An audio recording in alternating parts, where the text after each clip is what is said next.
buat saudara-saudari yang terkasih di dalam Tuhan. Ya, selamat malam. Apa kabar? Ya, puji Tuhan ya, malam hari ini kita boleh berkumpul kembali dalam acara ibadah penginjilan dan KKR yang kita kerjakan di Pose Skala. Ya, kita berharap nanti teman-teman kita atau saudara yang sudah kita undang boleh hadir ya di tempat ini bersama dengan kita. Baik, kita akan memulai saja ibadah penginjilan dan KKR kita malam hari ini. Kita bersyukur buat pertolongan Tuhan bagi kita. Tuhan hantarkan kita dari rumah kita masing-masing. Kita boleh bersama-sama di tempat ini. Kita mau bersama-sama memuji nama Tuhan. Kita juga mau mendengarkan firman Tuhan supaya ada kebangunan rohani, iman kita boleh bertumbuh kepada Tuhan, ada pengenalan yang benar kepada Tuhan. Kita akan memuji nama Tuhan. Kita bernyanyi dari kertas lagu kita nomor 2, bertemu dalam kasih-Nya.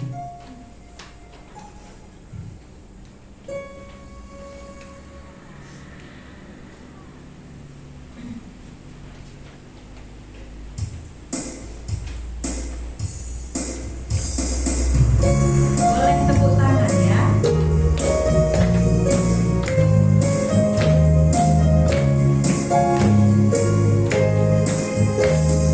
Bertemu dalam kasih-Nya, berkumpul dalam anugerah-Nya, bersukacita semua di dalam rumah Tuhan.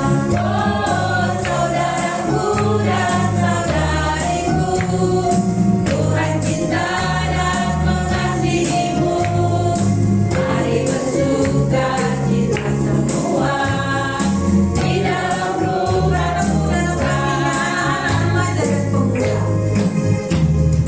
Bertemu dalam kasih-Nya, berkumpul dalam anugerah-Nya, bersukacita semua di dalam rumah Saudaraku tunjuk saudaranya kiri dan kanan. saudaraku dan saudariku. Tuhan cinta dan mengasihimu. Mari bersukacita semua di dalam rumah Tuhan. Sekali lagi bertemu dalam kasih-Nya.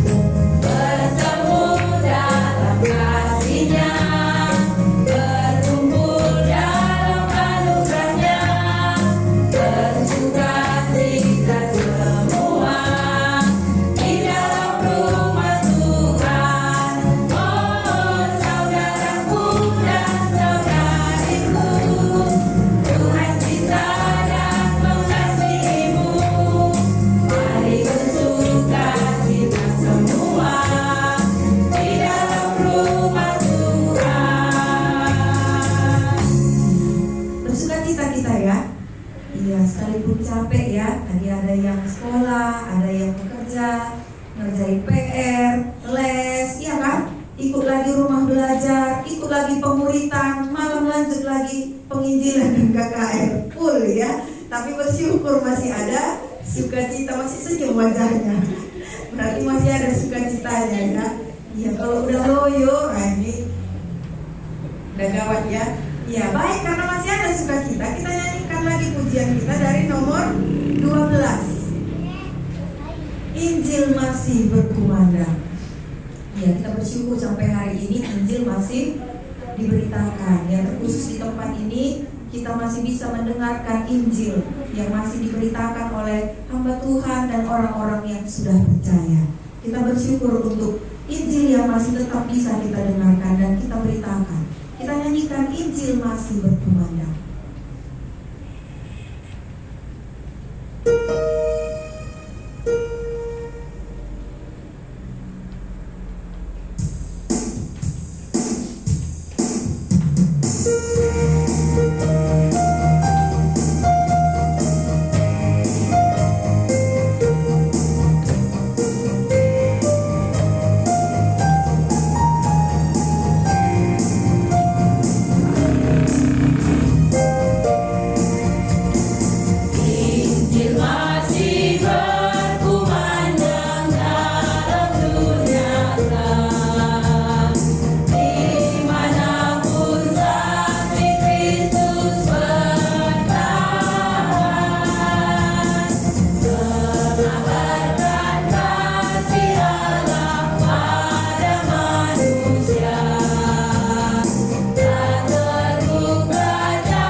Kami orang-orang yang hina, orang-orang yang ada dalam lumpur dosa, tapi Tuhan, Engkau menunjukkan kasih-Mu bagi kami. Engkau mau datang dari surga supaya kami bisa diselamatkan. Tapi Tuhan mau kami percaya dan meninggalkan dosa-dosa kami. Tuhan, kami bersyukur kalau kami boleh mengenal Allah yang benar itu, Allah yang menyelamatkan kami, Allah yang sudah mau mati di kayu salib bagi kami. Hari ini pun, malam hari ini kami bersyukur kepada Tuhan kalau Tuhan antarkan kami dari rumah kami masing-masing. Kami boleh berada di rumah Tuhan. Kami hari ini rindu diisi oleh firman Tuhan. Biarlah Tuhan yang akan menolong setiap anak-anak Tuhan yang sudah boleh hadir, supaya firman-Mu boleh menerangi hati kami. Tolong hamba-Mu yang akan menyampaikan firman Tuhan bagi kami hari ini, supaya Tuhan yang menolong dia untuk berkata-kata, supaya perkataan Tuhan yang ingin Tuhan nyatakan bagi umat-Mu, itulah yang boleh Dia nyatakan bagi kami. Berkati setiap pujian kami juga. Kami juga berdoa ya Tuhan, kalau ada saudara-saudara kami juga yang akan berbagi lewat sharing, Tuhan juga yang akan menolong. Tuhan, kami mengingat saudara kami yang hari ini tidak ada bersama dengan kami, entah mereka dalam keadaan sakit atau dalam berhalangan dalam hal apa kami tidak tahu, tapi Tuhan yang akan menolong mereka juga dimanapun mereka berada, supaya Tuhan yang akan memberkati mereka, menyertai mereka. Tuhan Yesus, kami mau menyerahkan ibadah penginjilan dan KKR kami ini ke dalam tangan Tuhan. Biarlah Tuhan yang akan menolong setiap kami. Terima kasih Tuhan Yesus, di dalam nama-Mu kami berdoa dan bersyukur. Amin. Ya, baik, kita akan dengarkan firman Tuhan nanti yang dibawakan oleh Ibu Masana Bukinting. Kita akan menyanyikan pujian kita dari nomor 4. Jemaat kami undang untuk berdiri. Dari dalam lumpur ku diangkatnya, dari dosa ku ditebusnya. Kita yang berlumpur dijadikannya intan permata, sesuatu yang sangat berharga ya. Setelah pujian ini nanti kami persilakan.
Selamat malam untuk kita semua.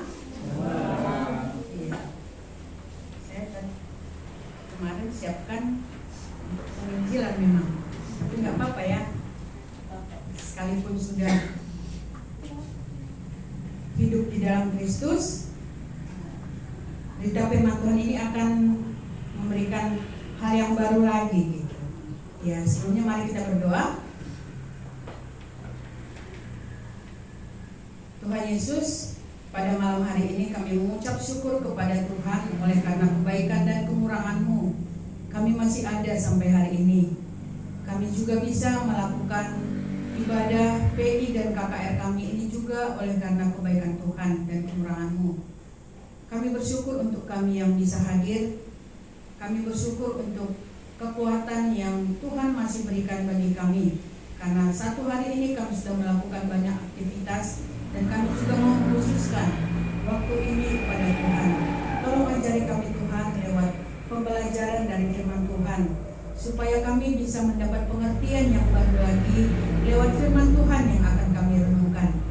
Hamba-Mu yang di dalam keterbatasannya juga menyerahkan diri, supaya Tuhan yang menolong. Engkaulah Allah yang melayani kami semuanya satu persatu. Terima kasih Tuhan Yesus yang baik, di dalam nama-Mu kami berdoa dan mengucap syukur. Amin. Ya. Mari kita buka dari Markus pasal 2 ayat 1. Kita baca nanti ya. Kita baca bergantian dari ayat 1 sampai 12.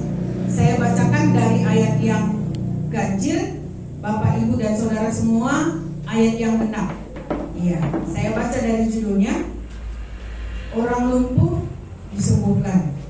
Kemudian sesudah lewat beberapa hari, waktu Yesus datang lagi ke Kapernaum, tersiarlah kabar bahwa Ia ada di rumah.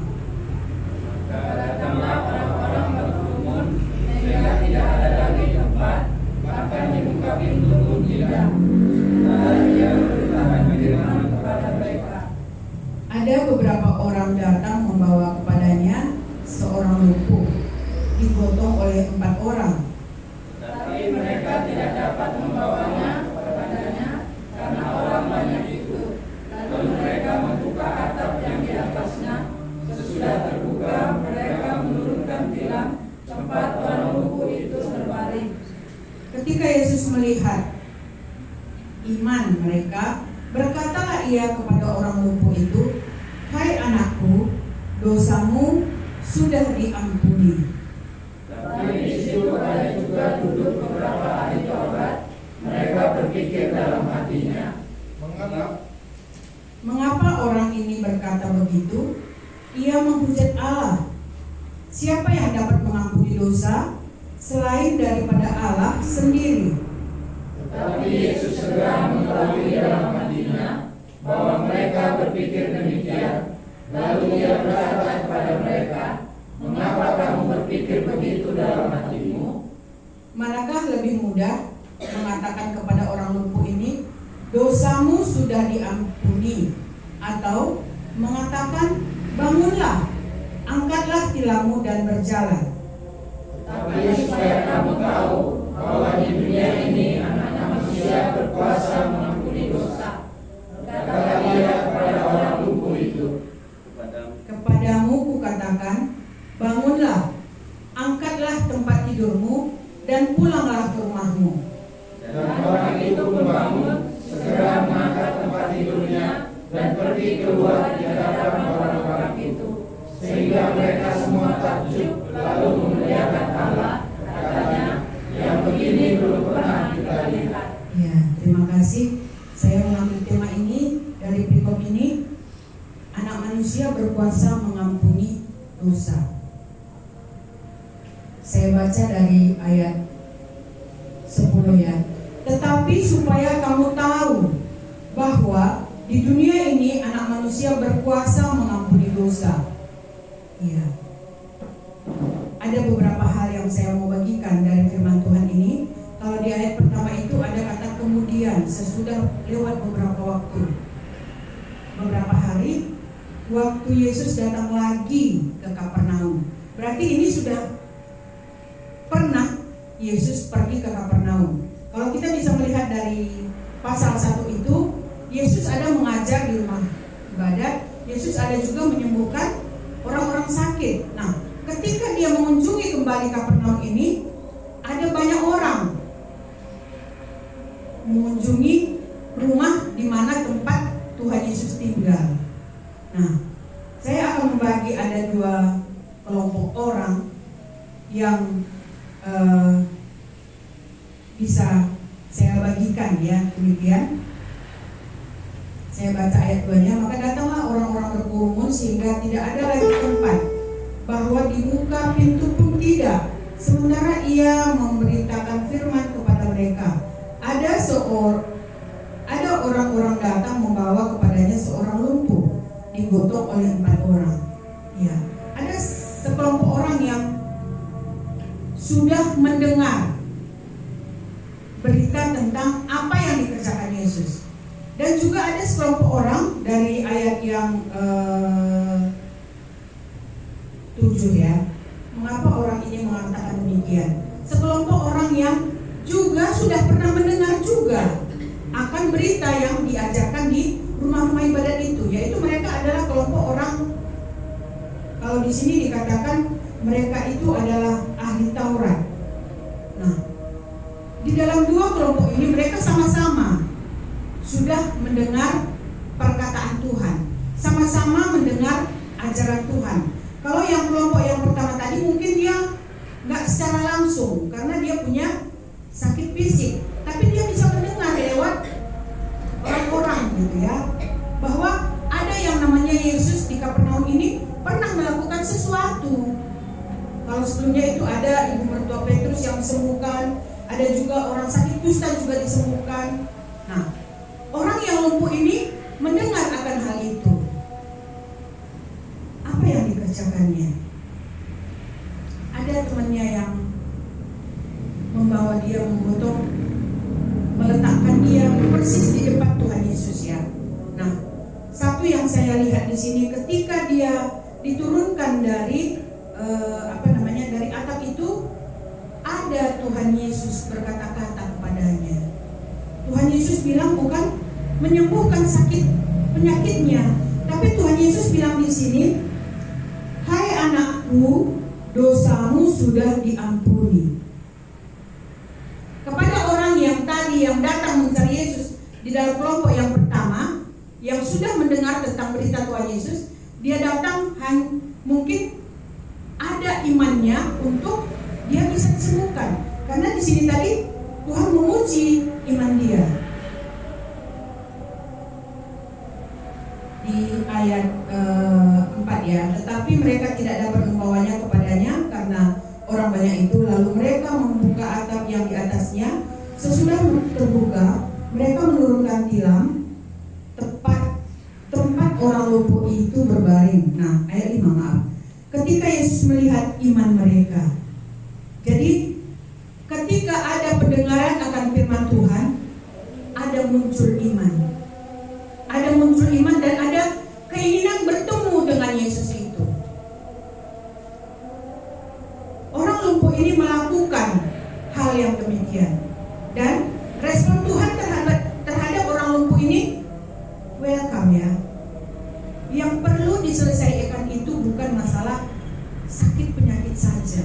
Yang perlu di sini adalah iman yang percaya kepada Tuhan itu, sehingga Tuhan bilang, hai anakku, dosamu sudah diampuni. Nah, pernahkah kita berpikir ya, merenungkan, aku sebagai orang Kristen hari ini, aku mengejar apa? Atau aku sebagai orang Kristen yang tiap-tiap minggu mendengar firman Tuhan, adakah Tuhan berbicara kepadaku seperti orang lumpuh ini tadi? Ketika aku mendengar firman Tuhan, ada imanku, muncul imanku. Adakah Tuhan berbicara kepadaku seperti orang lumpuh ini? Mungkin orang ke gereja pada hari ini pada umumnya mencari situasi suasana yang nyaman. Ketika aku bersorak memuji Tuhan, aku bisa damai. Kayaknya bebanku agak plong. Kalau hanya seperti itu tujuan kita untuk mencari Tuhan, sebentar aja. Tapi ketika ada Tuhan berbicara kepada kita, hai anakku, dosamu diampuni. Nah, disinilah selesai semua masalah di dalam hidup. Artinya seperti ini ya. Yang membuat manusia tertekan adalah dosa. Yang membuat manusia tidak bisa bersyukur adalah dosa. Ketika Tuhan berkata-kata seperti ini, hai anakku, dosamu diampuni, ada iman yang timbul di dalam hati. Nah, inilah yang bisa membuat orang bisa diselamatkan. Ya. Jadi ketika ada pendengaran akan firman Tuhan, ada timbul iman kepada Tuhan Yesus yang tiap-tiap minggu mungkin didengar ya di gereja. Bahkan orang Kristen pada umumnya hari ini. Nah, kita bisa evaluasi, apakah Tuhan ada berbicara kepadaku seperti kepada orang lumpuh ini? Ya. Saya lanjutkan. Tetapi di situ ada juga duduk beberapa ahli Taurat. Mereka berpikir dalam hatinya, mengapa orang ini berkata begitu? Sekalipun ada yang seperti itu di dalam hati, ya, di dalam hati ahli Taurat itu, Tuhan Yesus tahu. Sehingga Tuhan Yesus menyatakan seperti yang tadi. Tetapi anak manusia datang, salah. Tetapi supaya kamu tahu bahwa di dunia ini anak manusia berkuasa mengampuni dosa. Orang ahli Taurat tadi, bukankah dia orang yang mengerti firman? Bukankah dia yang tahu akan firman Tuhan? Tapi gak ada seperti yang orang lumpuh itu. Tidak ada imannya kepada Yesus yang mengampuni dosa. Sehingga di sini dikatakan Tuhan, supaya kamu tahu, orang-orang yang rajin ke gereja. Nah, demikian ya, bahwa anak manusia berkuasa mengampuni dosa.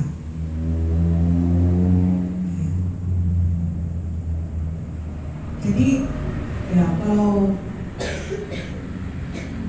seperti yang saya katakan tadi, untuk kita lah gitu ya, tiap-tiap minggunya ada firman Tuhan dibagikan. Adakah firman Tuhan itu, kalau bahasa karunya terpengaruhi, apa ya bahasa Indonesia? Nyambut ya. Kayaknya, oh iya ya, ini kok aku kali gitu. Kayaknya aku harus seperti inilah gitu ya. Ya, bagaimana ketika kita percaya ya, kita bisa evaluasi kembali. Bagaimana ketika kita percaya kepada Tuhan Yesus yang mengampuni dosa itu? Bukankah ada firman Tuhan yang berbicara secara pribadi kepada kita, sehingga kita bisa punya kekuatan untuk datang kepada Tuhan, bertemu dengan Tuhan yang berfirman itu. Sama seperti orang lumpuh ini tadi, Tuhan Yesus sendiri yang berfirman kepadanya bahwa Dia yang mengampuni dosanya. Beda dengan ahli Taurat tadi. Nah, untuk kedua kalinya Tuhan berfirman kepada orang lumpuh itu, ayat 11 saya bacakan. Kepadamu kukatakan, bangunlah, angkatlah tempat tidurmu dan pulanglah ke rumahmu. Iya, saya di sini terkesannya seperti ini ya. Kalau tadi orang lumpuh ini, ketika dia mau datang kepada Yesus, dia diangkat oleh orang, dia dibawa oleh orang. 4 orang yang menuntun dia supaya bisa bertemu dengan Yesus.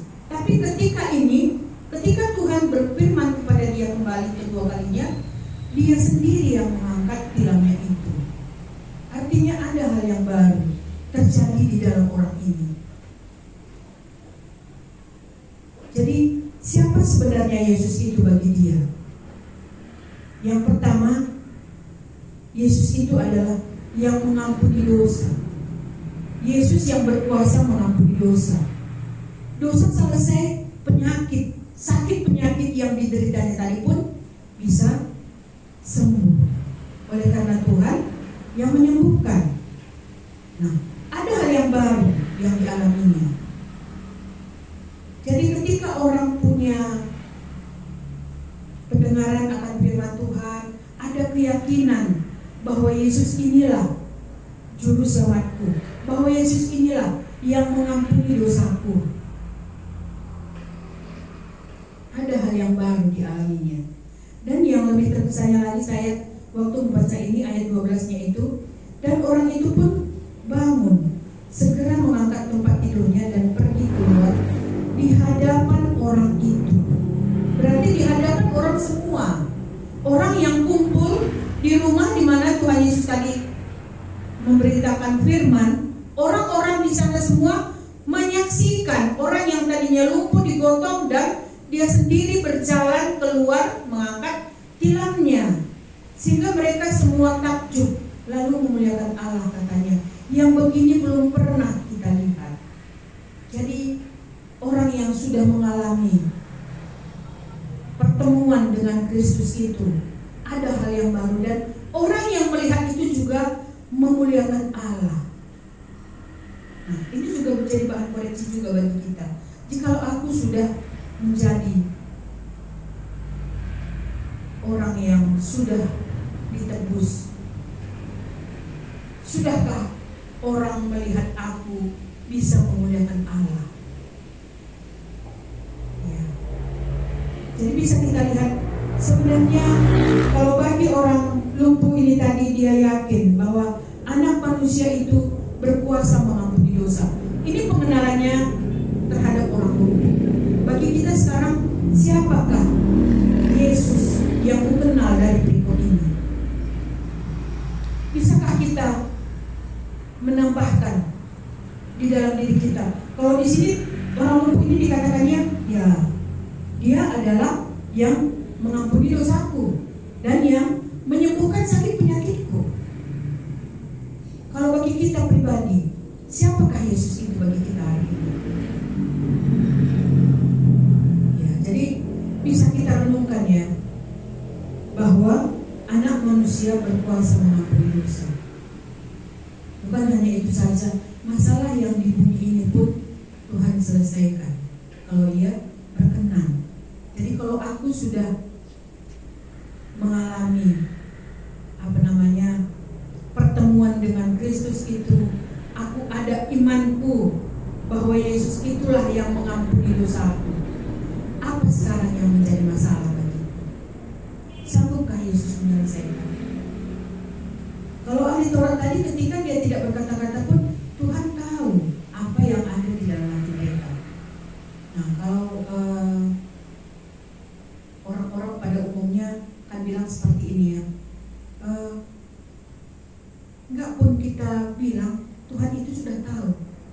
Benar, dia tahu, karena dia Allah yang maha kuasa. Tapi kalau di sini tadi Tuhan kan mau kita datang. Kalau ahli Taurat itu tadi datang ya dengar aja, nggak ada muncul imannya seperti orang lumpuh itu. Tuhan mau kita datang kepadanya dengan keberadaan kita.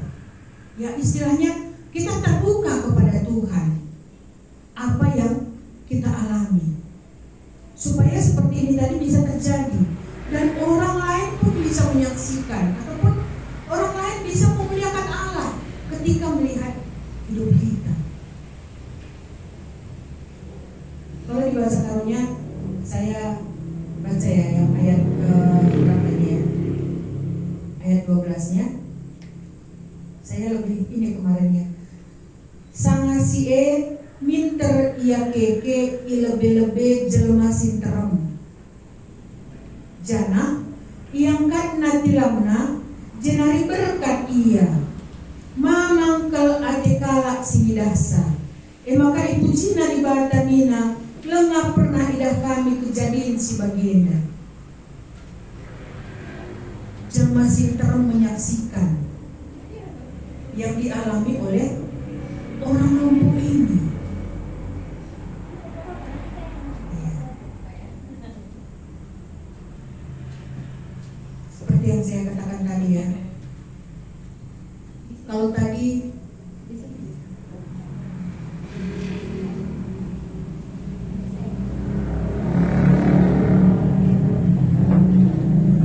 tadi belajar dari Markus pasal 2 ya, Markus pasal 2 ayat 1 sampai 12. Kalau saya lihat di sini tadi ya, kalau tadi pertama ketika orang lumpuh itu digotong oleh 4 orang untuk bertemu dengan Yesus. Ada yang membantu dia. Tapi ketika sudah Tuhan Yesus mengerjakan hal yang baru di dalam orang lumpuh ini, dia sendiri yang mengangkat tilangnya dan dia menyaksikan di antara orang banyak itu.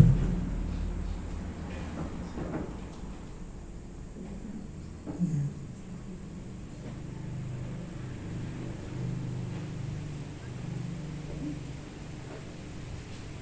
Jadi kalau kita lihat di dalam hidup kita, ketika Tuhan sudah berbuat yang baru bagiku, ketika aku sudah mendengar firman Tuhan dan ada iman yang muncul bahwa Dialah yang mengampuni dosaku, dan aku bertemu dengan Tuhan dan Tuhan berfirman kepadaku, dosamu sudah diampuni.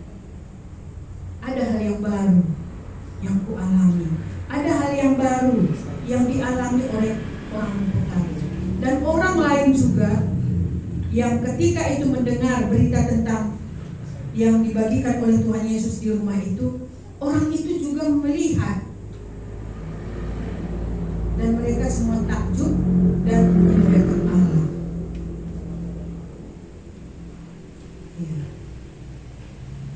Jadi bisa kita lihat kembali ya di dalam hidup kita, bagaimana ya bernostalgia lah bagi yang ini ya, supaya bisa kita lihat bahwa Allah yang sungguh besar itu melakukan yang besar bagiku, yaitu pindah dari dalam maut kepada hidup yang kekal. Bukankah itu perbuatan yang ajaib? Kalau di bumi ini manusia berbuat sesuatu, ya mungkin orang-orang bilang, oh karena dia punya skill, karena dia punya ilmu. Adakah orang yang sanggup memindahkan,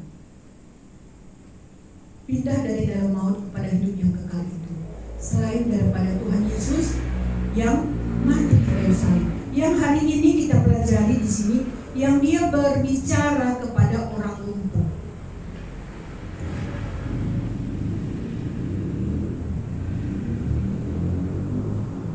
Kalau upah dosa adalah maut, mungkin kita semua sudah tahu ya. Kita orang-orang yang hari ini ada di bumi, kita semua ini adalah orang berdosa. Dan upah dosa itu adalah maut. Gak titik, ada hukumannya. Tetapi kasih karunia Allah ialah hidup yang kekal di dalam Kristus Yesus Tuhan kita. Inilah yang dialami oleh orang lumpuh itu. Ketika dia mendengar firman Tuhan, ya sekalipun seperti saya katakan tadi, tidak langsung karena dia sakit, ada muncul imannya, sehingga dia punya kerinduan untuk datang kepada Yesus, bertemu dengan Yesus. Dan Yesus sendiri berfirman kepadanya, apa dikatakannya? Anakku, dosamu sudah diampuni. Seperti inilah orang lumpuh ini tadi mengalami hal yang baru di dalam hidupnya, sehingga orang-orang yang ada di sekitar itu juga bisa kita lihat ya, takjub lalu memuliakan Allah. Mungkin ini yang bisa saya bagikan, nanti mungkin bisa ditambahkan oleh Pak Pendeta. Ya, mari kita berdoa.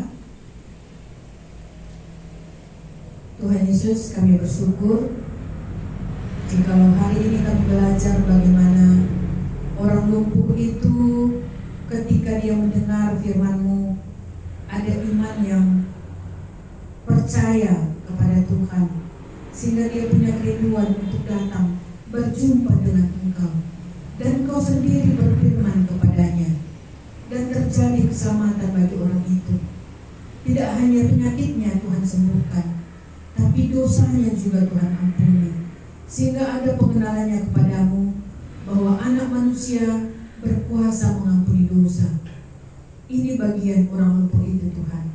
bagian kami hari ini, jikalau kami masih hidup di bumi ini dan ada firman Tuhan yang kami dengarkan, berbicara juga kepada kami. Ini juga mengoreksi bagi kami siapakah Yesus itu bagi kami hari ini, sehingga ada kekuatan kami untuk melewati hari-hari kami, supaya kami juga bisa memegang janji-Mu itu, sehingga Tuhan kami bisa kuat oleh karena Tuhan yang berbicara, yang berfirman kepada kami. Engkaulah Allah yang terus meneruskan firman-Mu ini, supaya ada pengertian yang baru kembali di dalam hidup kami.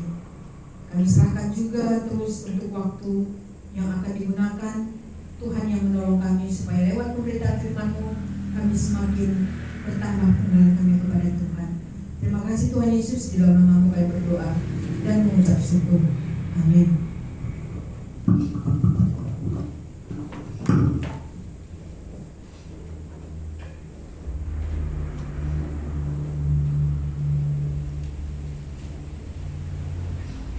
Baik, kita sudah mendengarkan ya firman Tuhan. Apa tadi temanya? Anak manusia datang untuk berkuasa mengampuni dosa. Siapa yang ingin dosanya diampuni, datanglah kepada yang berkuasa mengampuni dosa. Ya, jangan datang ke Pak Pendeta. Pak Pendeta nggak berkuasa mengampuni dosa, hanya menyampaikan berita ada pengampunan dosa. Yang berkuasa siapa? Tuhan Yesus. Jadi iman kita bukan kepada Pak Pendeta, tapi kepada Tuhan Yesus. Begitu ya. Ya, mungkin ada yang mau bertanya, silakan. Saya akan bantu menjawab. Nanti saya terangkan juga beberapa bagian dari firman Tuhan ini. Sepertinya waktu itu kita belajar juga dari orang lumpuh yang 38 tahun ya. Ini orang lumpuh nggak tahu berapa lama, tapi memang dia lumpuh. Kali ini fokus kepada Yesus yang berkuasa mengampuni dosa. Ya silahkan, ada mau bertanya atau berbagi, boleh cerita, boleh sharing mungkin kenapa ya dosaku belum juga diampuni. Aku sudah lama dengar tentang Yesus, tapi kok dosaku nggak pernah lepas.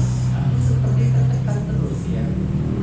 Aku belum mengalami pengampunan itu, belum menerima pengampunan itu, sehingga setiap hari bahkan setiap akhir tahun selalu diungkapkan dalam tutup tahun dan buka tahun.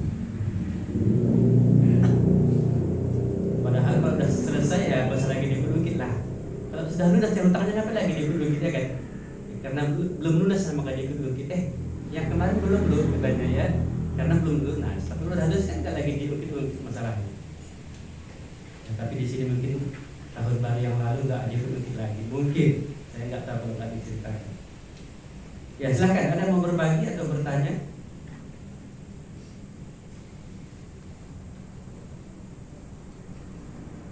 Ya ini pertama kita lakukan di tahun ini ya, supaya kita bisa terus belajar dan semakin mendalami akan firman Injil, dan kita juga dibangunkan rohani kita. Ya kita adakan di sini 2 minggu sekali.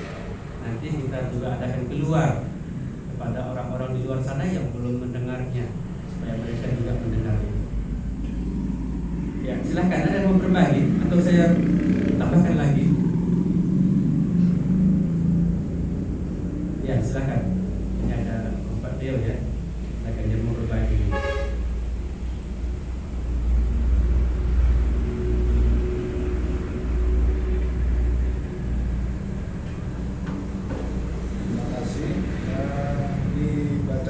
Tadi saya mau yang berkesan pada saya ya, banyak berkesan ya, keseharusan. Saya lihat di Markus 2 ini ayat yang ke-12 bunyinya, dan orang itu pun bangun segera, dan orang itu pun bangun segera mengangkat tempat tidurnya dan pergi keluar di hadapan orang-orang itu, sehingga mereka semua takjub lalu memuliakan Allah, katanya, yang begini belum pernah kita lihat. Nah, dan saya lihat lagi di yang perempuan Samaria itu di Yohanes 4 ayat 28. Maka perempuan itu meninggalkan tumpayannya di situ lalu pergi ke kota dan berkata kepada orang-orang yang di situ. Di sini saya lihat yang bisa saya dapat, kalau kita sudah mengenal Tuhan tadi ada perbuatan, action kita ya. Ini yang orang lumpuh, dia mengangkat tempat tidurnya dan keluar dari tempat orang ramai. Jadi bagi kita yang sudah mengenal Tuhan, yang mengaku sudah percaya, ada perbuatan yang bisa dilihat orang. Jangan kita mengaku kita percaya, tapi kenyataannya kita sembunyi-sembunyi, kita tunjukkan. Dan hasilnya apa? Di Markus ini tadi banyak orang yang takjub ya, percaya, memuliakan Tuhan katanya kan di ayat berapa itu tadi? Ayat 12 tadi ya. Ayat 12. Yang begini belum pernah kita lihat. Takjub lalu memuliakan Allah. Dan yang di perempuan Samaria tadi pun orang-orang pun datang kan, di istilahnya kalau bahasa kalian dimomokan, diumumkan. Nah, bahwa di sana ada Tuhan Yesus tadi kan gitu. Jadinya dari kehidupan kita ya ada keharusan, ya bukan keharusan ya, sebenarnya suatu tanpa pun disuruh seharusnya itu harus ada, bahwa ya namanya yang baik itu, yang bagus, yang kita spesial itu pasti kita tunjukkan kepada orang. Bukannya yang spesial ada sama kita sembunyikan kan gitu. Ya kita aja pun punya kerabu emas apa mewah ke pesta dan kita tunjukkan kan, bukan ke ladang kan. Berarti kan itu spesial kita rasa, maka kita tunjukkan. Ya sekarang bagaimana? Ya kenita iman kita itu bagaimana? Kita tunjukkan atau diam-diam kita? Nah, biasanya berburak itu apa? Keluarnya itu ada keinginan dalam hati, ingin memberitakan. Ya, kalau mungkin ada barang baru spesial itu diumumkan, dimomokan, diiklankan, itu kan kita bayar. Sedangkan kalau kita mengiklankan, kita yang dapat berkat. Nah, berarti kan nggak ada ruginya kan gitu kan? Nah, kalau kita punya barang, ayo umumkan, iklankan, kan kita bayar ke seseorang itu yang mengiklankan. Tapi ini yang mengiklankan itu yang kita yang mengiklankan Tuhan tadi yang kita dapat. Yang ini itu yang bisa saya dapat dari Markus 2 ayat 12 ini tadi. Terima kasih. Jujur.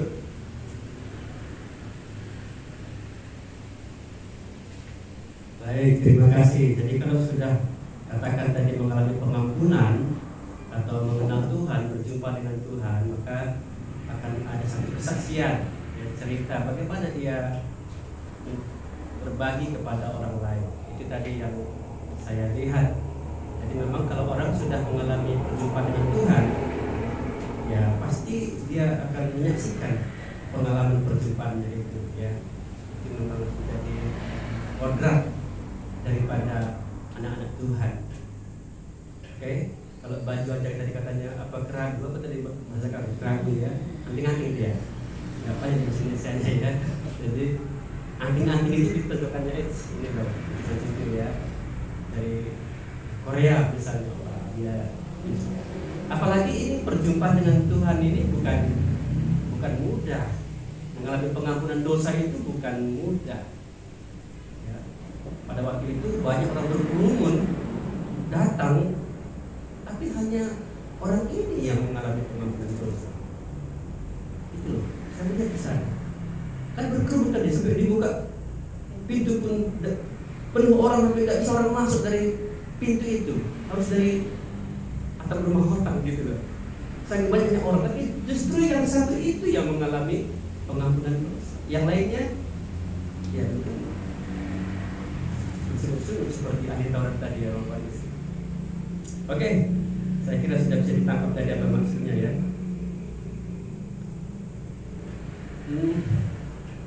Apakah kita tahu apa yang Yesus buat di dalam perikop ini? Apa yang Tuhan buat sehingga nanti kita bisa betul-betul menyaksikannya kepada orang? Karena kita nggak tahu apa yang Tuhan buat. Yang kita buat kita pikir Tuhan yang buat. Nah, Hari ini banyak orang merasa dia sudah diampuni. Padahal Tuhan belum bilang sama dia, belum beri sama dia, tapi dia merasa sudah diampuni. Perasaannya dia lagi ibadah, rasanya sih sudah, tapi waktu lagi nanti bergumul, kayaknya enggak lagi. Nah, itu perasaan-perasaan. Nah, ini saya mau sampaikan yang Tuhan buat, begitu ya, yang Tuhan lakukan. Dan kalau itu nanti kita betul-betul terima atau alami, nah ini baru bisa kita saksikan. Ini loh yang Tuhan buat sama. Yang pertama, di dalam Markus pasal yang kedua tadi, ayat yang kedua, ini kan Yesus dikatakan tadi datang ke Kapernaum. Nah, Yesus di sini tahu siapa ya? Menurut Markus, Yesus itu adalah Injil, kabar baik, hamba yang memberikan pertolongan, gitu ya, itu konsep Markus. Makanya di awal dikatakan inilah permulaan Injil tentang Yesus Kristus, ya.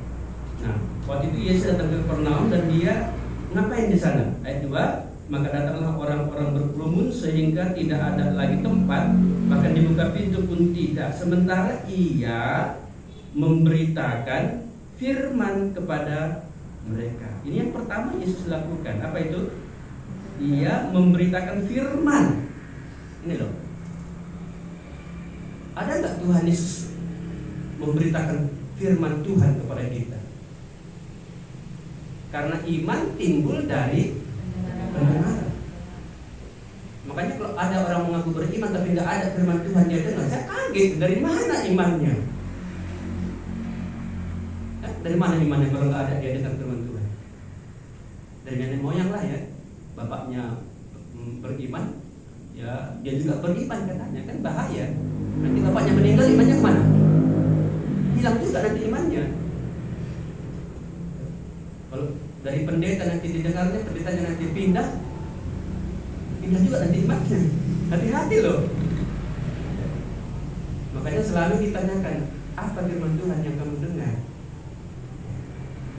Kalau firman Tuhannya dia dengar itu juga nggak nyambung dengan yang mengucapkannya, jangan-jangan dia salah dengar waktu itu. Oke ya.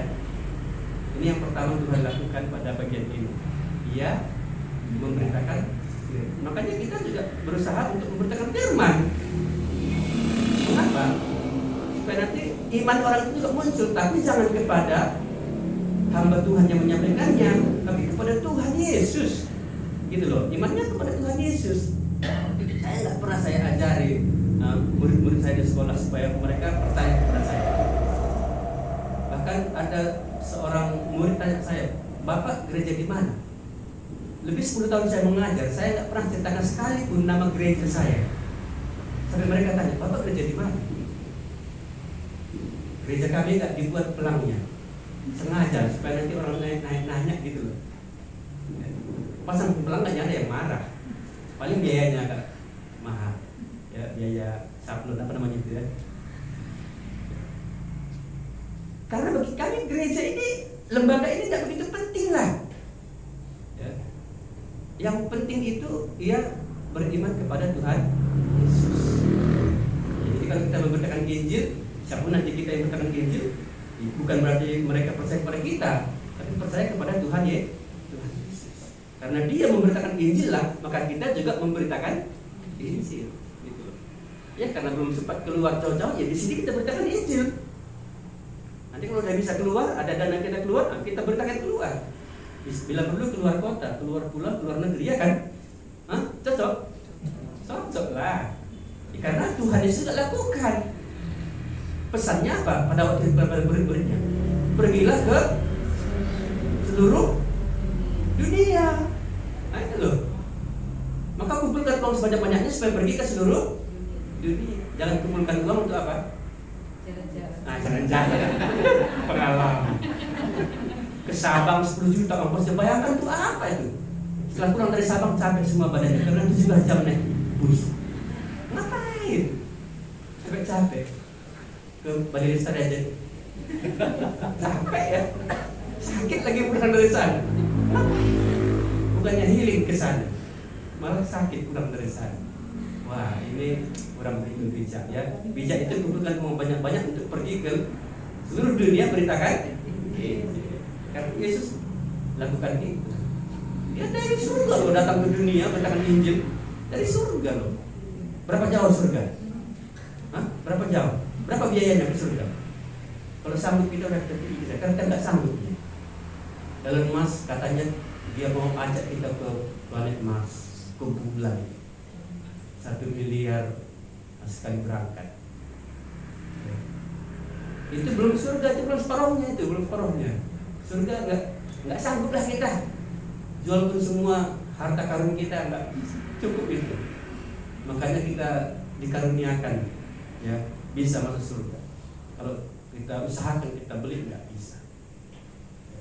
Kita kok jauh ke sana ya, sini dulu. Dan Yesus memberitakan itu yang pertama. Yang kedua apa yang Yesus lakukan? Mari kita lihat. Tadi sudah disampaikan ya. Ayat yang ke-5 ya. Ketika Yesus melihat iman mereka, berkatalah ia kepada orang lumpuh itu, "Hai anakku, dosamu sudah diampuni." Ayat 10 tadi yang dibacakan. Tetapi supaya kamu tahu bahwa di dunia ini anak manusia berkuasa mengampuni dosa. Yang kedua, saya perhatikan di sini, Yesus lakukan apa? Mengampuni dosa. Dia memberikan pengampunan dosa. Ini yang Tuhan berikan. Yesus sendiri yang berikan ini kepada orang lumpuh ini. Makanya kalau orang lumpuh ini kita tanya, gimana perasaanmu, hatimu hari ini setelah kau dengar Yesus berkata, "Hai anak dosamu sudah diampuni," pasti dia akan jawab, "Saya senang." Kamu yakin dosamu diampuni? Pasti dia bilang, "Saya yakin." Kenapa? Yesus sendiri bilang kepada aku begitu. Jadi memang jelas sekali Yesus berkata, "Hai anakku, dosamu sudah diampuni." Karena anak manusia berkuasa mengampuni dosa. Di mana pengampunan di dunia ini? Itu sebabnya Yesus harus mati di kayu salib. Mengapa dia harus mati? Karena dia sudah berikan statement ini, kalimat ini, pengampunan dosa ini, dia harus bayar di kayu salib. Kan tak apa-apa kan kita beli dulu barangnya, lalu nanti uangnya belakangan, bisa nggak? COD. Ya, Yesus lakukan di kayu salib itu nanti di pasal terakhir. Markus ini mencatat bagaimana ia menyerahkan dirinya mati di kayu salib. Tapi orang-orang yang berjumpa dengan Yesus sudah dijamin dosamu sudah diampuni. Jelas Yesus buat itu. Makanya kalau kita tanya, saya katakan orang lumpuh ini pasti dia tak bisa jawab. Dia tak pernah ragu karena memang dia dengar dan disuruh lakukan hal itu. Oh, mudah sekali pengampunan dosa ini, mudah. Tapi Yesus sudah membayarnya di kayu salib dengan darah yang mahal. Itu Injil, kabar baik. Jadi kalau kita belum mengalami pengampunan dosa, berarti kita belum mengalami perbuatan Tuhan yang besar. Ya. Saya tulis dalam bahasa Karo ya, perbahanan dibatas sembelih. Apa bisa disebut? Perbuatan Allah yang besar. Saya cantumkan 5 di sini. Semuanya kita bisa bahasa Karo. Kalau kita bisa nanti tidak terjemahan lah ya.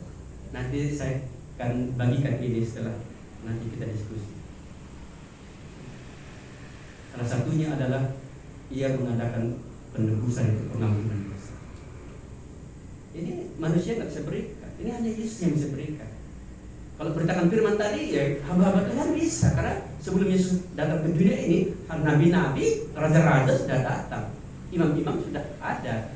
Jadi mereka memberitakan firman, tapi untuk yang satu ini nggak bisa siapapun. Anak manusia berkuasa mengampuni dosa. Jadi kalau ada pendeta mengatakan aku bisa mengampuni dosamu, katanya jangan percaya itu. Tapi kalau aku bisa beritakan firman kepadamu, katanya bisa ya, bisa. Oke. Ini yang kedua yang Tuhan buat. Jadi adakah Tuhan buat dalam hidup kita bahwa kita juga diampuni, dosa kita diampuni? Kalau nggak ada, jangan bilang dosa kita sudah diampuni. Ini kepada orang yang lumpuh ini jelas. Bahkan kepada orang-orang pada waktu itu, termasuk orang-orang Farisi, dalam ayat ke-10 itu jelas mereka dengar, tapi kan enggak semua mereka mendapat pengampunan itu, diinformasikan kepada mereka. Nah, yang ketiga, apa yang Yesus buat di situ? Yang ketiga, saya perhatikan dari ayat 8. Karena dalam ayat yang ke-7, 6 dan 7 ada ahli-ahli Taurat, mungkin juga di situ ada orang-orang Farisi yang mereka sepertinya tidak terima dengan statement Tuhan Yesus bahwa dosa orang lumpuh itu diampuni. Ayat 8 saya bacakan. Tetapi Yesus segera mengetahui dalam hatinya bahwa mereka berpikir demikian, lalu ia berkata kepada mereka, "Mengapa kamu berpikir begitu dalam hatimu?" Ini yang Yesus mau lakukan. Ayat 9 dan 10. Manakah lebih mudah mengatakan kepada orang lumpuh ini, "Dosamu sudah diampuni," atau mengatakan, "Bangunlah, angkatlah tilammu dan berjalan"? Tetapi supaya kamu tahu bahwa di dunia ini anak manusia berkuasa mengampuni dosa. Sampai di sini. Apa yang Yesus lakukan di sini? Yang meluruskan pikiran ahli Taurat. Yang meluruskan pikiran mereka. Ternyata banyak ahli Taurat pada waktu itu pikirannya tak lurus, pikirannya bengkok. Ya, saya kira bukan hanya pada waktu itu yang banyak pikiran orang bengkok. Ya, hari ini juga banyak. Dunia yang bengkok ini, yang nggak lurus ini perlu diluruskan. Yesus datang ke dunia ini salah satu untuk meluruskan itu. Mereka ahli Taurat, tapi mereka sendiri nggak lurus pikirannya. Apa pikiran mereka? Coba kita lihat ke atas, ya, ayat yang ke-6. Tetapi di situ ada juga duduk beberapa ahli Taurat. Mereka berpikir dalam hati, apa yang dipikirkan? Mengapa orang ini berkata begitu? Siapa yang dapat mengampuni dosa selain daripada Allah sendiri? Pikiran mereka ini nggak lurus. Mereka nggak bisa menerima kalimat Tuhan Yesus bahwa Yesus berkata, "Hai anakku, dosamu sudah diampuni." Mengapa orang ini berkata begitu? Menurut mereka, ahli Taurat, hanya mereka yang berhak mengatakan begitu kalimat. Karena dosa orang Israel bisa diampuni kalau datang kepada imam, apalagi imam besar, dengan korban-korban persembahannya, maka dosanya bisa diampuni. Jadi kok ada yang bukan imam, tapi kok berani ngomong nih, siapa orang ini? Kok dosamu sudah diampuni? Nah, yang paling parah sebenarnya sejak bangsa Israel dibuang ke Babel, mereka nggak punya keyakinan lagi tentang dosa diampuni. Sekalipun dia sudah imam, nggak yakin lagi mereka dosa mereka diampuni. Yang penting mereka beribadah, yang penting mereka baca kitab suci, tapi nggak yakin lagi mereka. Ini pikirannya nggak lurus. Ada banyak orang Kristen hari ini sudah pun dia rajin di gereja, sudah pun dia baca firman Tuhan, tapi nggak pernah yakin dia dosanya diampuni. Nggak pernah yakin. Setiap minggu doa Bapa kami, ampunilah kesalahan kami seperti kami. Mengapa itu sering diucapkan? Karena nggak yakin ya dia dosanya sudah diampuni. Yang lebih hebat lagi, waktu mau makan itu doanya mau makan, sehingga yang menerima makan pun bingung, apa dari dosa ampuni dosa kami semua, katanya. Yang menyediakan makanan itu sudah berjuang berat. Ada banyak orang, termasuk ini ahli Taurat ini, mereka nggak ya. Siapakah? Ini kalimatnya ya. Ia mengucap Allah. Mengapa orang berkata ia mengucap Allah? Siapa yang dapat mengampuni dosa selain daripada Allah sendiri? Dia menuduh Yesus itu mengucap Allah, menentang Allah. Artinya di sini mereka nggak yakin lagi dosa mereka bisa diampuni. Mereka nggak kenal lagi Allah. Hebat ya. Ahli Taurat tapi mereka nggak kenal lagi Allah. Yesus datang ke dunia nggak mereka kenal. Akhirnya nanti mereka tolak dan mereka salibkan. Makanya ayat 10 Yesus berkata, supaya kamu tahu. Ahli dikasih tahu supaya ahli itu tahu. Ya kita nggak tahu. Mungkin kita belum ahli lah, ya. Kita baru sedang belajar lah, bukan ahli ya. Ahli itu biasanya dia bisa dikatakan seorang guru besar, lah itu udah ahli. Kalau S2, master belum ahli juga disebut. Tapi untuk yang guru besar dan S3 dia, wah ini sudah doktor, ahli, profesor. Tapi mereka belum tahu kalau nggak dikasih tahu sama Tuhan Yesus. Maka Yesus katakan ayat 10, tapi supaya kamu tahu bahwa di dunia ini anak manusia berkuasa mengampuni dosa. Aku yang berkuasa mengampuni dosa, kata Tuhan Yesus. Nah, kita pun harus tahu hari ini lah. Nanti dah lama kita dengar firman Tuhan, kita pun nggak tahu juga siapa yang bisa mengampuni dosa. Ahli Taurat akhirnya tahu, oh Yesus rupanya. Tapi sayang, mereka nanti tidak juga mau terima Yesus. Mereka justru menangkap dan menjadikan Yesus. Ada banyak juga orang yang sudah tahu tentang Yesus, kenal Yesus, tapi akhirnya mereka tidak bertobat. Mereka justru menolak Yesus. Tapi saya kira di sini enggak demikian lah ya, karena kita sudah dengar firman Tuhan. Ya, itu yang dilakukan oleh Tuhan Yesus. Apa tadi yang dilakukan Tuhan Yesus? Ia meluruskan pikiran mereka. Salah satunya tujuan kita di sini meluruskan pikiran kita supaya nanti jangan salah. Pikiran kita ini akan menimbulkan tindakan kita, menimbulkan perkataan kita. Ahli filsafat berkata, kamu adalah apa yang kamu pikirkan. Yang kita pikirkan itulah yang kita ucapkan, yang kita pikirkan itu yang kita lakukan.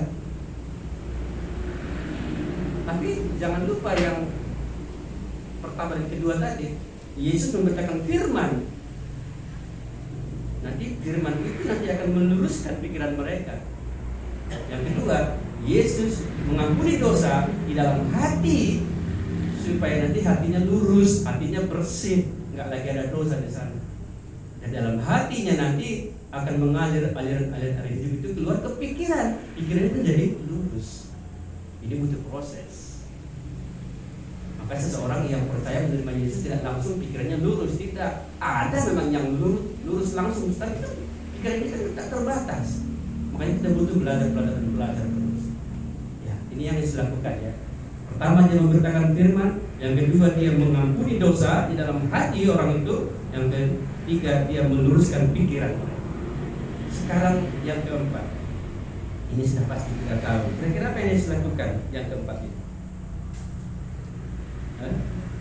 Ayat yang ke-11 atau 10b tadi, berkatalah ia kepada orang lumpuh itu 11, kepadamu kukatakan, bangunlah, angkatlah tempat tidurmu dan pulanglah ke rumahmu. Ini apa?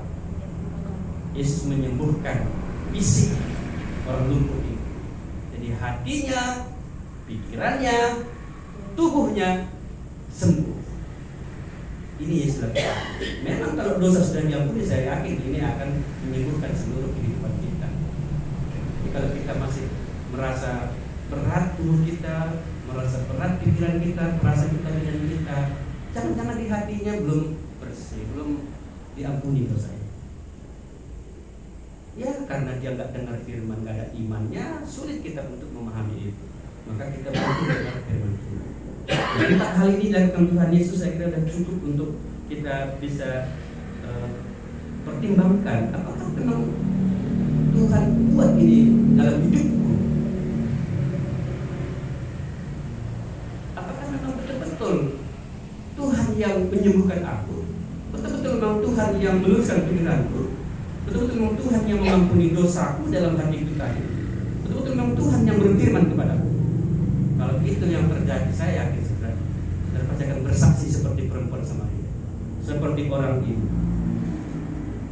Sampai orang banyak yang begini belum pernah kita lihat. Yang bagaimana ini? Yang begini, yang bagaimana ini? Hah?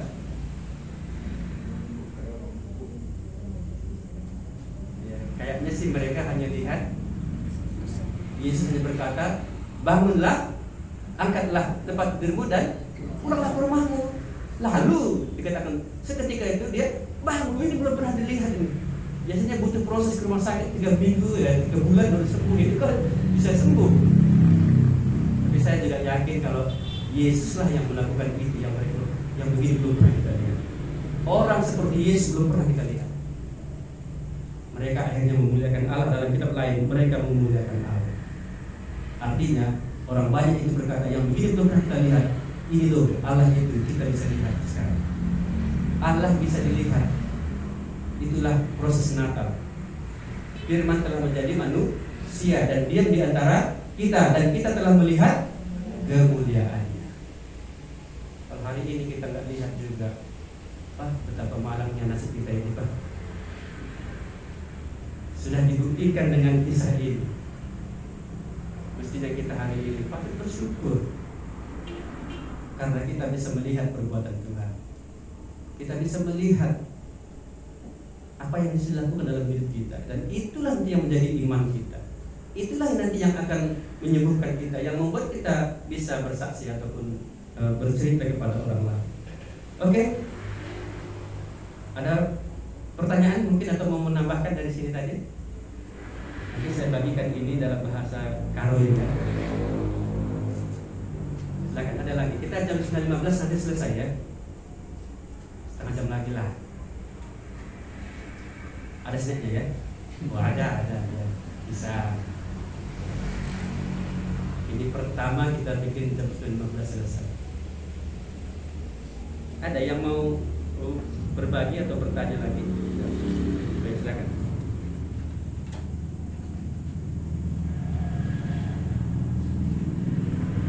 Saya tadi terkesan dari ayat 5 ini ya. Ketika Yesus melihat iman mereka, berkatalah ia kepada orang lumpuh itu, hai anakku, dosamu sudah diampuni. Ya, saya mengingat tadi perkunjungan kami tadi ya. Tadi kami memang sengaja setelah pulang rumah belajar tadi, saya dengan Mama Mia tadi pergi ke rumah Bapak Nando tadi. Ya, jadi rupanya di sana ada Opung Nando gitu ya. Sekalian kami mengundang mereka. Jadi tadi kami berbincang-bincang dengan Opung Nando ya, dengan banyak hal gitu ya, sehubungan dengan firman Tuhan juga kami sampaikan kepada Tuhan itu ya. Bagaimana ya dimulai dengan bagaimana mengucap syukur ya, dengan usia yang hari ini sudah diberikan Tuhan 87 tahun gitu ya kepada Opung Nando itu ya, mulai berangkat dari sana.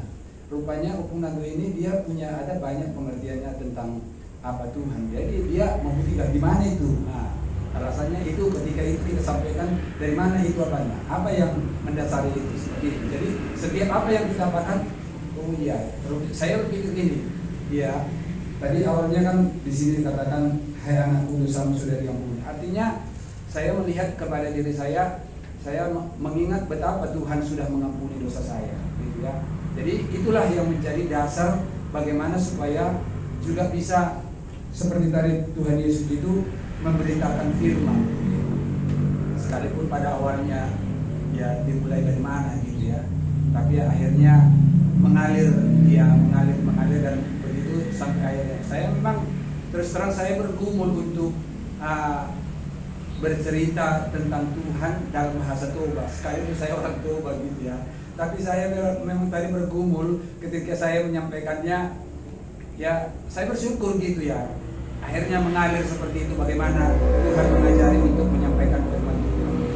Artinya bagaimana saya mengingat dosa saya sudah diampuni. Jadi kalau ya tadi kan dari mana katanya itu? Di mana kamu? Dari mana itu dasarnya kalau orang yang percaya kepada Tuhan Yesus itu masuk surga? Saya buka bahasa apa ya? Bahasa Toba dari apa, saya harus buka Google-nya karena saya tidak ada buka aplikasi Alkitab dalam bahasa Toba gitu ya. Jadi harus saya buka Google dalam bahasa Toba dan seperti itu supaya dapat apanya. Saya buka ayat Yohanes 3:16 seperti itulah. Jadi berangkat dari sana gitu untuk menceritakan, karena selalu Opung Nando ini dia dari mana dasarnya gitu ya.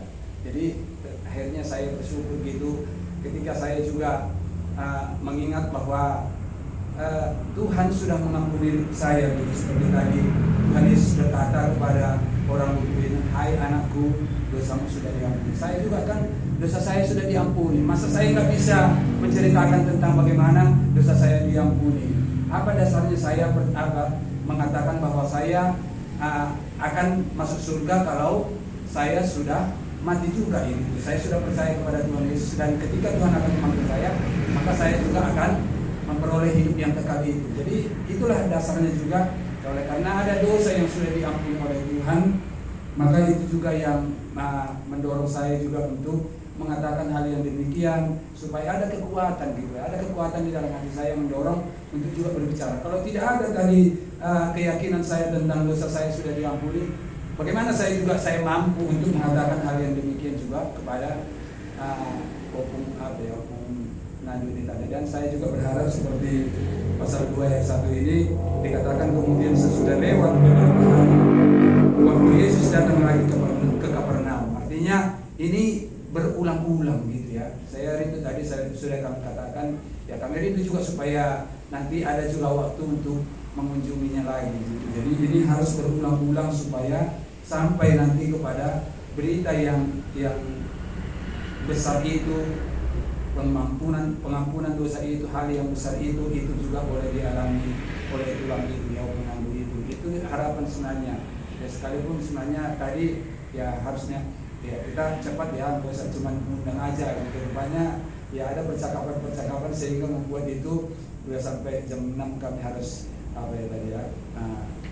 pulang bersama ya. Ini yang menurut saya tambahkan. Terima kasih.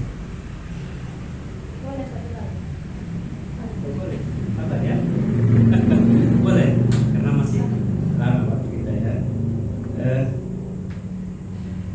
Pengalaman ketika dosa kita diampuni itu sangat membahayakan sekali.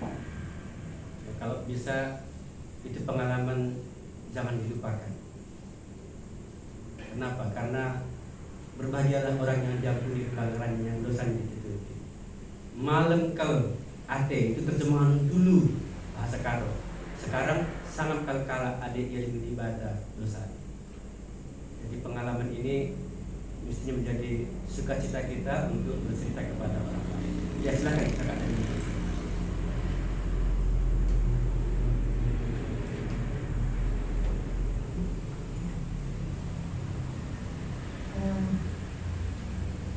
Sebenarnya ini bukan kali pertama ya. Kalau bagian firman Tuhan ini sudah beberapa kali juga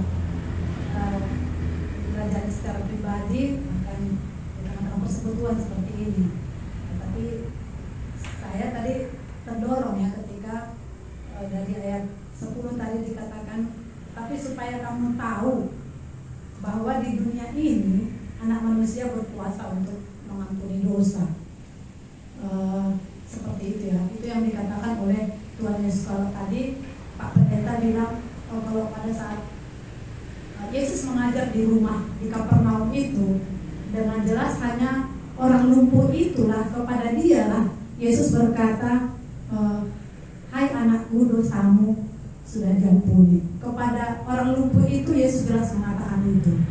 Jadi kita bisa mengerti ya bahwa ya, orang lumpuh itulah yang mengalami pengampunan dosa. Sekarang itu banyak orang yang pada waktu itu diajar oleh Tuhan Yesus, banyak berkerumun tadi ya, sehingga seperti dicatat tadi masuk melalui pintu itu nggak bisa lagi karena sudah banyak orang gitu.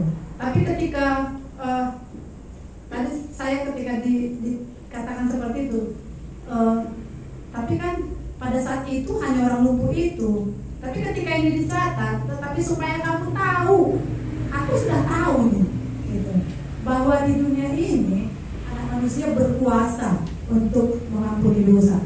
Dulu mungkin ya, ketika belum tahu firman Tuhan ini, gitu, ya nggak tahu artinya kalau dosa itu seperti orang lain tahu ya, seperti tadi dikatakan oleh Pak Pendeta, belum ngerti, belum diluruskan ya, bahwa ya kalau aku berdosa ya udahlah, nanti mudah-mudahan Tuhan ampuni, kira-kira begitu ya. Makanya nggak ada keyakinan akan keselamatan itu ya. Kalau orang mungkin seperti itu tadi, kalau ada orang mengaku aku dosaku udah diampuni loh, aku sudah yakin pasti masuk surga. Mungkin aku juga berpikir seperti ahli Taurat ini kok patentengan kali, artinya kok bisa dia meyakini dia akan masuk surga, kok bisa dia meyakini kalau dia sudah pasti diselamatkan. Ya mungkin aku juga sama seperti ahli Taurat ini gitu loh. Artinya dalam hatiku kok bisa seyakin itu dia, apa dasarnya gitu. Ya tapi ketika terus belajar firman Tuhan sampai kepada firman Tuhan ini dicatat ya. Ya jadi bukan hanya orang lumpuh itu saja. Aku pun tahu hari ini, bukan hari ini, sebelum-sebelumnya ya, kalau anak manusia itu berkuasa mengampuni dosa. Jadi saya sudah meyakini kalau dosa saya juga sudah diampuni, dan tidak saya datang kepada yang berkuasa mengampuni dosa itu, yaitu Yesus sendiri. Ya, jadi kalau saya ditanya hari ini dosamu sudah diampuni, sudah. Ya, tapi bukan berarti enggak pernah lagi jatuh ke dalam dosa. Tapi saya mengingat firman Tuhan dari 1 Yohanes 1 ayat 9 ya. Jika kita mengaku dosa kita, maka Ia adalah setia dan adil, sehingga Ia akan menyucikan kita dan mengampuni kita dari segala kejahatan. Itu dasarnya. Artinya ketika jatuh ke dalam dosa bukan berarti keselamatan atau hidup yang kekal itu hilang gitu ya. Sekali aku percaya tetap nama saya sudah tercatat di dalam buku kitab kehidupan. Ya, tapi ketika saya tahu saya jatuh dalam dosa, apa yang harus saya lakukan? Saya harus datang lagi kepada Tuhan, mengaku dosa yang sudah saya lakukan itu. Kan Tuhan sudah katakan Dia adalah setia dan adil. Jadi hari ini saya mengerti bahwa di dunia ini bukan nanti loh, nggak ada lagi kata istilahnya mudah-mudahan Tuhan nanti kasihan gitu ya. Artinya seperti itu. Kalau saya diberi masuk surga, ya masuk surga lah, itu nggak seperti itu lagi. Tapi hari ini di dunia ini, ya saya sudah mengerti kalau Yesus lah yang berkuasa mengampuni dosa. Jadi kalau kita sadar semua ini orang berdosa, ya datanglah kepada yang berkuasa mengampuni dosa itu. Ya, jadi ini yang paling penting. Jadi kalau orang lumpuh ini tadi dilihat Yesus, apa yang paling penting dari dia adalah dosanya dulu dia diselesaikannya, dia pulih. Kan gitu tadi ya, bukan disuruh dulu dia, bukan disembuhkan dulu penyakit lumpuhnya. Walaupun tadi sebenarnya untuk itunya dia datang, tapi Tuhan Yesus bilang langsung, ayah anakku dosamu sudah diampuni. Itunya, perkara itunya yang paling utama yang harus kita datang sama Tuhan. Artinya hanya Tuhan yang bisa, yang berkuasa mengampuni dosa. Ya, puji Tuhan, ya dia mendapat kesembuhan juga dari sakit penyakitnya. Jadi hari ini saya nggak tahu apa yang menjadi pergumulan kita ya. Mungkin secara fisik kita juga punya sakit penyakit, tapi hari ini Tuhan bilang kepada kita supaya kamu tahu bahwa di dunia ini anak manusia berkuasa untuk mengampuni. Jadi kalau belum diampuni dosa kita, datanglah kepada yang berkuasa mengampuni. Jadi saya secara pribadi, ya dosa saya sudah diampuni oleh Tuhan. Mungkin malam ini nggak saya ceritakan apa dosanya ya, tapi ya saya meyakini itu karena saya sudah datang kepada Tuhan membawa segala apa yang dosa yang sudah saya kerjakan begitu. Jadi ini yang bisa saya tambahkan ya lewat pertemuan kita malam hari ini, kiranya ini boleh menjadi berkat. Terima kasih.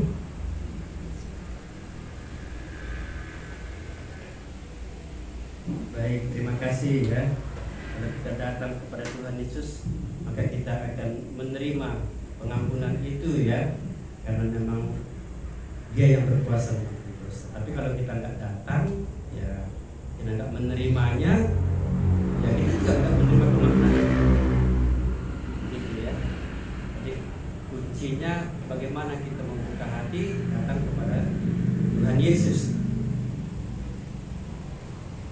Baik, kertas yang saya bagikan tadi, ini saya ambil dari kitab Ibrani pasal 2 sebenarnya ya. Oh, belum dibagikan ya? Ibrani pasal yang kedua ayat 14 sampai dengan 18.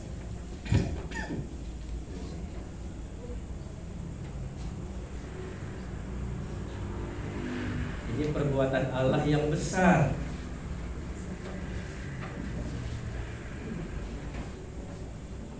Jadi pada waktu Yesus datang ke dunia ini, kita bisa melihat perbuatan Allah itu. Saya langsung terjemahkan ke bahasa Indonesia ya.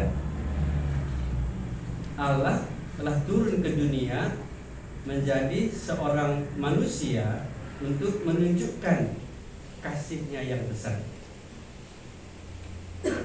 Gambar itu nampak ya, gambar Yesus sedang disalib. Ya, Tuhan Yesus menampakkan perbuatan Allah akan kasih dan kuasa-Nya kepada manusia supaya manusia bisa diselamatkan. Jadi ini akan ditunjukkan dalam Ibrani pasal yang kedua 14 sampai dengan 18 dalam bahasa Karo. Saya langsung kepada 14.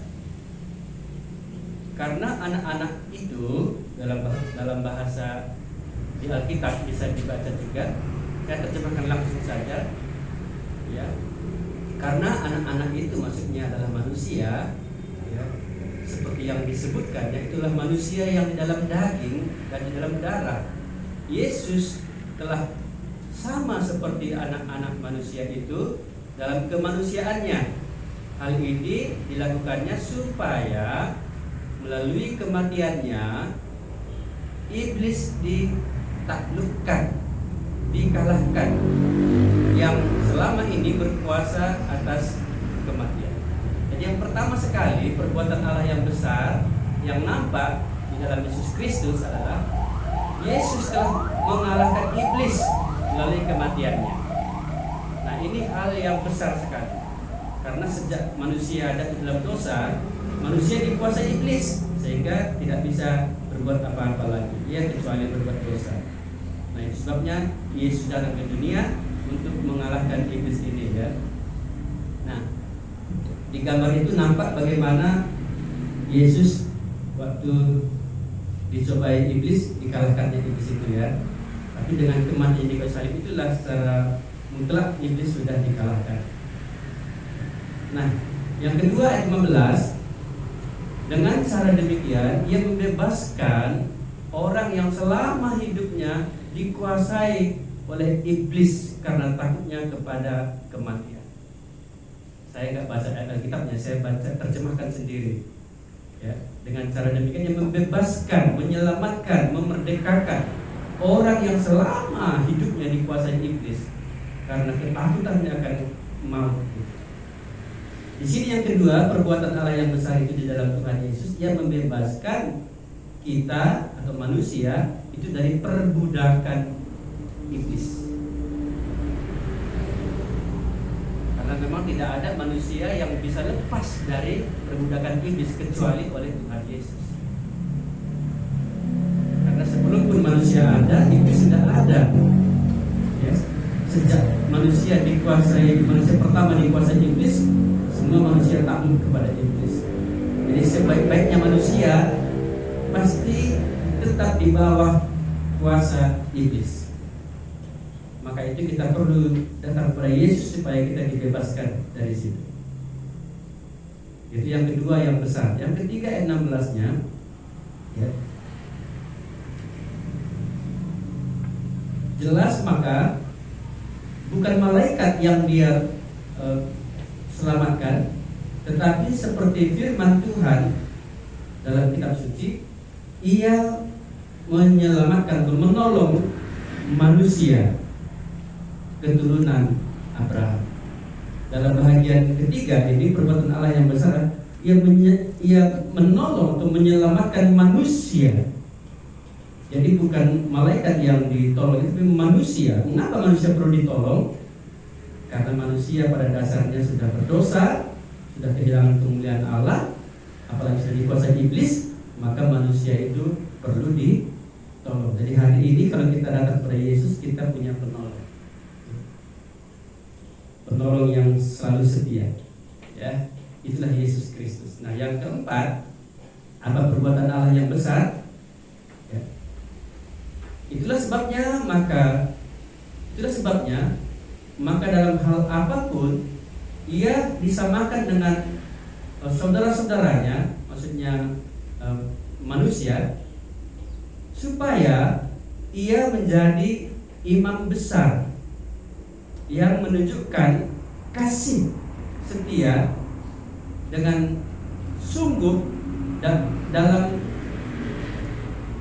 menunaikan pelayanannya supaya dosa-dosa manusia bisa diampuni.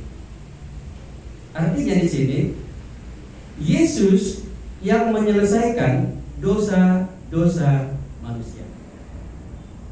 Manusia nggak bisa menyelesaikan dosanya sendiri, apalagi dosa orang lain. Karena memang manusia sudah dikuasai dosa. Iblis yang menguasainya, maka dosa juga menguasai manusia. Maka manusia ini sebenarnya sangat-sangat kasihan sekali, lebih rendah daripada binatang. Karena sudah kehilangan kemuliaan Allah, maka kebinatangannya lah yang ada. Makanya kalau ada orang bilang, siapa anak itu, nah itu karena memang manusia sudah kehilangan kemuliaan Allah, sudah dikuasai iblis, dikuasai dosa sehingga tidak berdaya lagi. Tapi puji Tuhan, ada Allah yang datang dari surga yang menyelesaikan dosa-dosa itu sehingga kita bisa bebas. Kita tidak lagi dicap sebagai binatang, tapi sebagai anak Allah. Itu sudah diberikan kemuliaan. Yang terakhir, ini perbuatan Allah juga yang besar, dan sekarang Ia sanggup menolong semua orang dari pencobaan, semua orang yang percaya dari pencobaan, sebab Ia sudah melewati berbagai pencobaan dan penderitaan. Yesus bisa menolong kita dalam setiap pergumulan kita, apapun itu, karena Ia sudah melewati proses pencobaan dan penderitaan selama Ia di dunia ini. Jadi Dia bisa mengerti kelemahan-kelemahan kita, kesulitan kita. Dia tahu isi hati kita, Dia tahu pikiran kita, Dia tahu tubuh kita. Dia bisa tolong. Ini perbuatan Allah yang besar.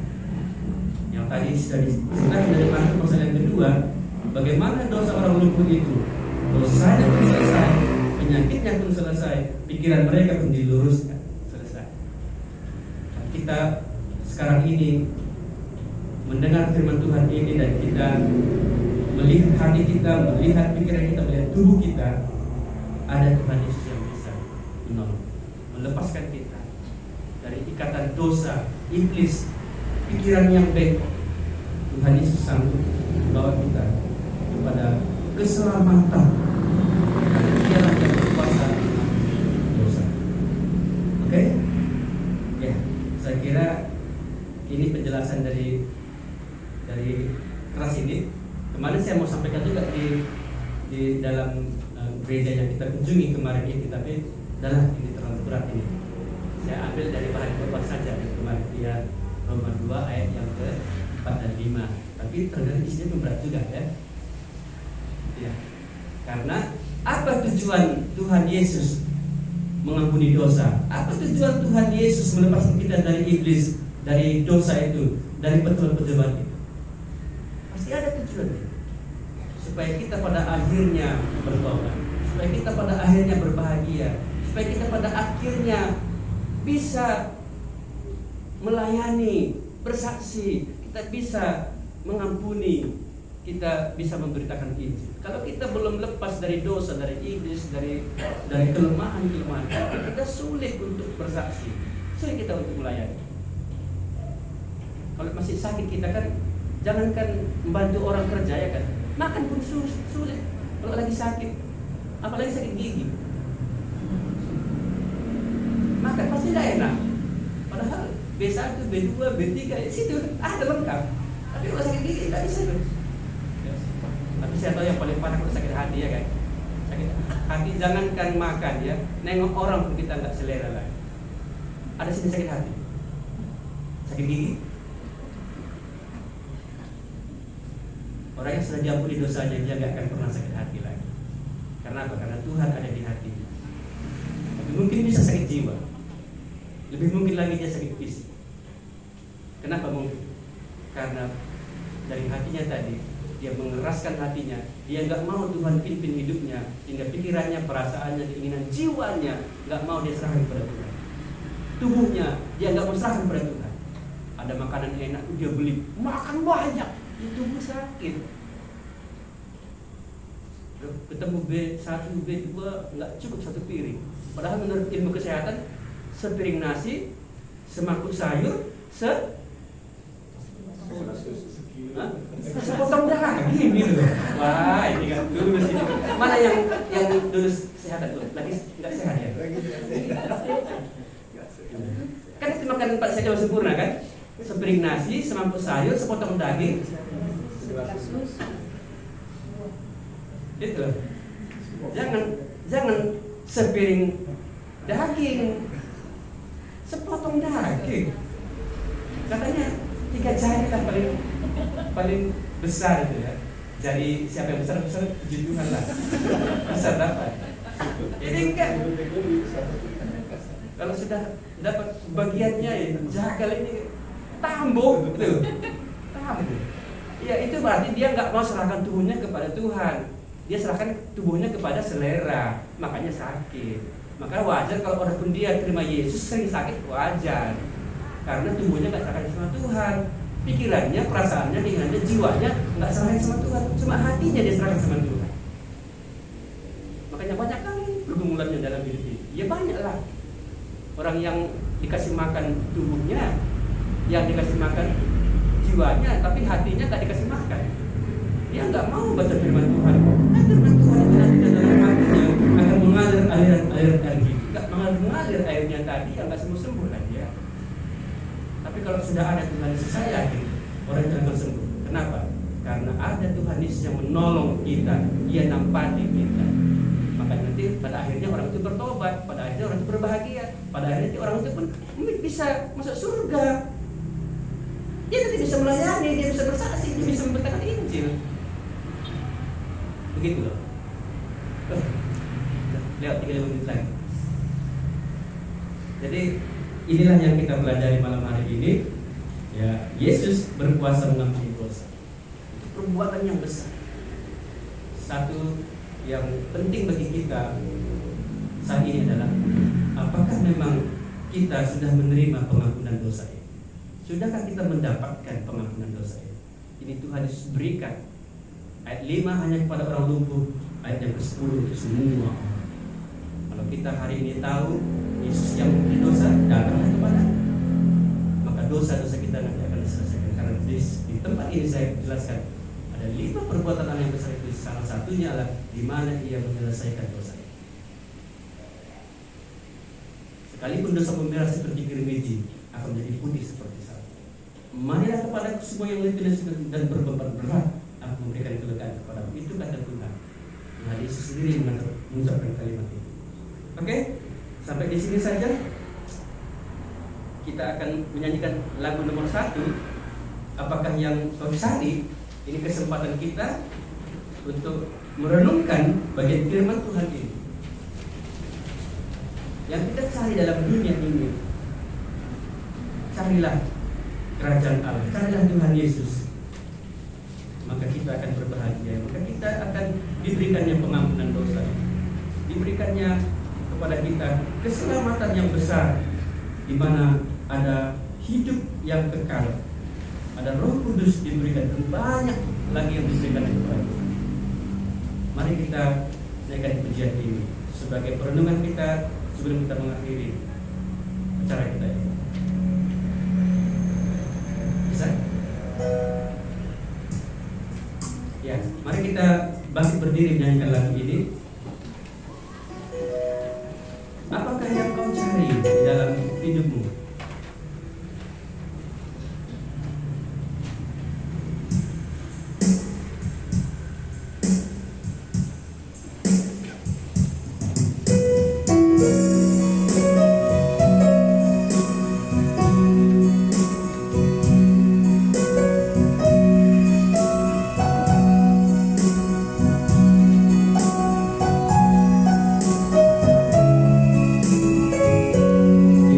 Marilah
Biarlah apa yang Tuhan katakan ini jadi dalam hidup kami.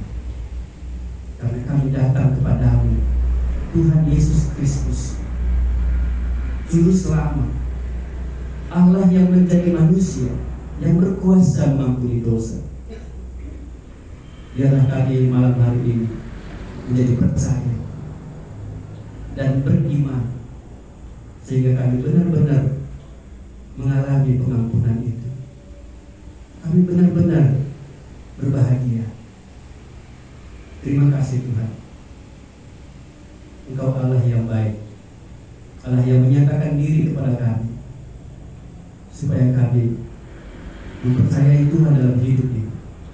Perbuatan Tuhan yang besar itu tentu akan mengubah hidup kami. Semua yang Tuhan lakukan ini akan menyadarkan kami, sehingga kami hidup sebagai anak-anak Tuhan. Terima kasih Tuhan, kami akan akhiri ibadah kami ini. Biarlah kasih karunia dan damai sejahtera daripada turun dengan limpahnya setiap kami yang ada di tempat ini, sehingga kami boleh pulang dengan sorak-sorak, hidup memuliakan Allah, menyaksikan tentang perbuatan Allah dalam hidup kami. Dalam nama Yesus Kristus kami berdoa. Amin. Kepada Allah berpuji. Kepada Allah berpuji.